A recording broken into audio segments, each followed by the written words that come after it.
Hello, this is Ryan from Amnesty, and I'm going to show you Suleiman, or the Ottomans. I'm going to show you the victory conditions I'd recommend if you were to play as them, the social policies, and also his two unique special units.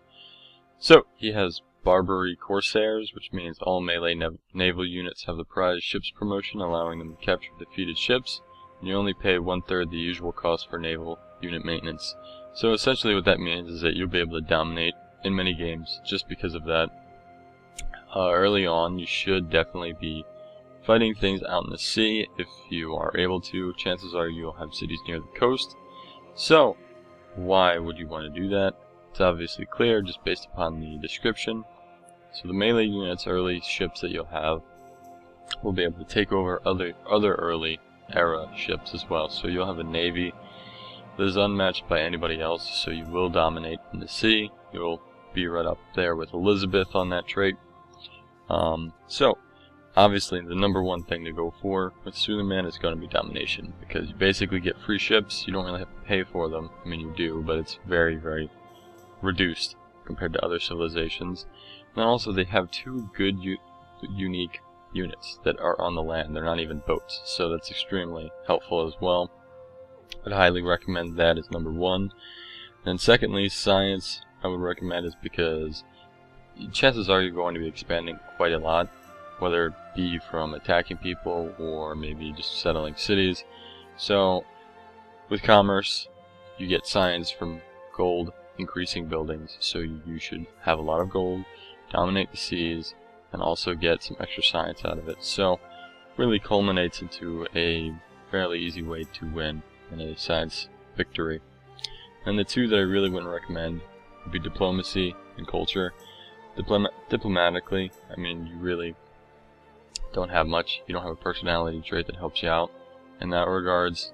The only way people would vote for you is if they're that scared of you, but they never do that anyway.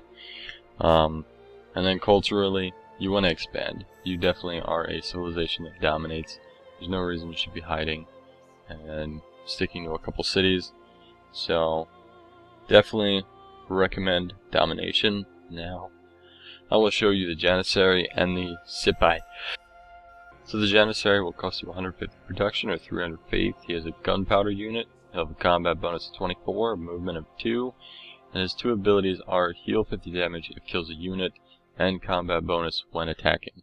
So these guys are extremely useful when it comes to offensive maneuvers, because if you kill something, you're going to get quite a bit of health back. So if you're weak and the other person is weak and you kill them, you pretty much receive all your health back and you keep trucking. Then it also does replace the musketmen, just for those that want to know. And the other unit that they have, the Sipai, I don't know how to pronounce the name, will cost you 185 production or 370 faith. He is a mounted unit. He'll have a combat bonus of 25, a movement of 5. He does not have any defensive terrain bonuses, meaning that if you're in the hills, if you're in the forests, you don't get anything special. It's just the same if you were out in the open and grasslands. Has no movement cost to pillage, has an extra sight, can move after attacking, penalty, attacking cities, formation 1.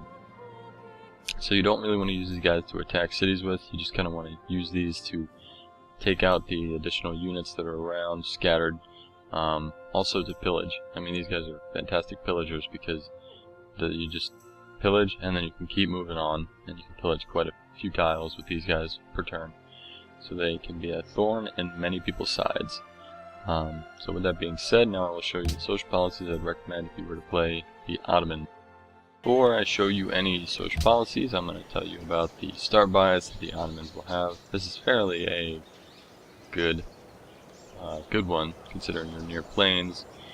Here's some wheat, some dyes, some truffles. Now, normally you will not be near the tundra. It gets a little bit out of place, but a lot of the times as well, I'll be on the coast, and that's a very strategic thing early on for any civilization, really. But so if I were to continue on playing this, I would definitely want to build cities on that coast because of my unique ability. Now it kind of stinks that my capital is not on the coast, but you know, sometimes that happens in some games. So generally this is what you will see. You will see the plains, desert tiles, things of that nature. Normally you will not see the tundra, but I do anyway, so oh well. Anyway, the Social policies I'd recommend if you were to play the Ottomans would definitely be liberty. As far as why you choose liberty, it's because you want rapid expansion. You want that free worker, you want that free settler. I would definitely recommend not building any worker or settler early on and just wait until you get both, so that way your main city will grow very quickly. Also, when you're done with the liberty tree, when you fill it all out, you'll get a great person. With that great person, you get to choose whatever you want: engineer, scientist, whatever you want to do. And then the other one would be definitely commerce. Again, I mentioned that your personality trait goes upon naval units, and then also you'll want to put cities on the coast. Generally, you will have a city on the coast. So, with that being said, their commerce is focused on naval empires and gold. So, you'll get maintenance on roads and railroads, harbors and seaports get extra gold, you'll get some extra happiness out of it, you'll get production on the coastal cities, you'll get better combat bonuses in the water, and then if you do fill out the entire tree, you will get +1 gold from every trading post and double gold from great merchant trade missions, which isn't really all that fantastic, but the policy tree itself is very good. So, I hope you guys enjoyed watching the Ottomans. Please rate, subscribe, and comment. Thanks for watching.